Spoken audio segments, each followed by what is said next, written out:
सुरेश धस यांनी बैठकीमध्ये pen drive सादर केल्याची माहिती सूत्रांकडून मिळते। सुरेश धस यांनी काही वेळापूर्वीच आपल्याकडे एक पेन ड्राईव्ह आहे आणि त्या पेन ड्राईव्ह मध्ये धनंजय मुंडे यांनी केलेल्या भ्रष्टाचारासंदर्भात आपल्याकडे पुरावे असल्याचं म्हटलेलं होतं आणि तोच पेन ड्राईव्ह त्यांनी बैठकीमध्ये सादर केल्याची माहिती समोर येते। सूत्रांनी या संदर्भातील माहिती दिलेली आहे। त्यामुळे आता या संपूर्ण प्रकरणावर आता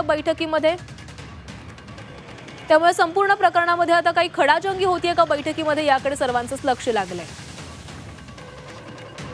तर या संदर्भात अधिक बोलूयात, आमचे प्रतिनिधी ज्ञानेश्वर पतंगे आपल्यासोबत जोडले गेले आहेत। ज्ञानेश्वर, काही वेळापूर्वीच धस यांनी सांगितलं होतं की आपल्याकडे एक पेन ड्राईव्ह आहे आणि तोच पेन ड्राईव्ह त्यांनी बैठकीमध्ये सादर केल्याचं कळतंय, काय अधिकची माहिती आहे? प्राची, अजित पवार पालकमंत्री झाल्यानंतर ते आज पहिल्यांदा बीडमध्ये आलेत आणि डीपीडीसीची बैठक घेणार त्यांची सुरू आहे। ही बैठक वादळी ठरणार अशी पूर्वीपासूनच अंदाज बांधला जात होता आणि त्याच पद्धतीने ही बैठक सुरू आहे। बैठक सुरू होण्यापूर्वी सुरेश धस यांनी आपल्याकडं धनंजय मुंडे यांनी मागच्या डीपीडीसीच्या म्हणजे 2021 ते 23च्या काळामध्ये जी कामं केली त्याच्यामध्ये भ्रष्टाचार झाला असे आरोप केले आणि त्या आरोपाचे एक पेन ड्राईव्ह त्यांनी ते आज घेऊन आले होते। ते पेन ड्राईव्ह अजितदादांना देणार असं त्यांनी सांगितलं होतं। त्याच पद्धतीने त्यांनी तो पेन ड्राईव्ह अजितदादांना सभागृहात दिल्याची आपल्याकडे माहिती आणि हा पेन ड्राईव्ह त्यांनी ज्यावेळेस अजितदादांना त्यावेळेस सभागृहात एक कीप सायलेंट पाहायला मिळालं असं तिथल्या आपल्या सूत्रांनी सांगितलेलं। एकंदरीत की ही जी बैठक वादळी होणार होती त्या पद्धतीतच ह्या बैठकीला सुरुवात झालेली आहे।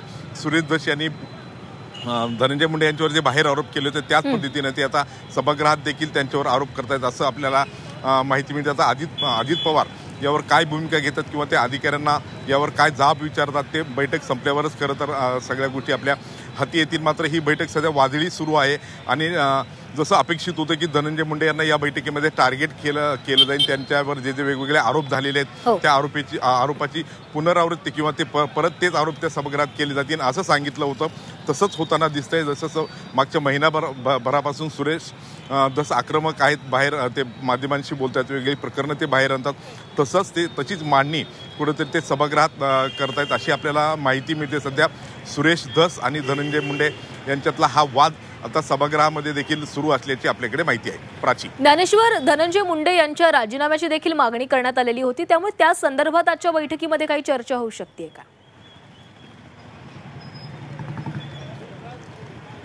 खरं तर आज अजित पवार ज्यावेळेस बीड दौऱ्यावर आहेत त्यावेळेस धनंजय मुंडे यांच्या राजीनाम्यावर चर्चा होईल अशी अपेक्षा होती। मात्र अजितदादांनी जी आल्याबरोबर कार्यकर्त्यांची बैठक घेतली, काही नेत्यांशी त्यांनी चर्चा केली आणि त्यांनी सक्त सूचना दिल्या होत्या की सभागृहामध्ये फक्त जिल्हा नियोजन समितीच्या अनुषंगाने चर्चा होईल, इतर विषय सभागृहात मांडू नका असं अजित पवारांनी इतर नेत्यांना सुनावलं होतं। खरं तर त्या अनुषंगाने फक्त जिल्हा नियोजन समिती आणि जिल्ह्याच्या विकासाच्या आराखड्याच्या अनुषंगानेच ही बैठक सुरू आहे आणि त्या संदर्भातच आरोप प्रत्यारोप होत आहेत।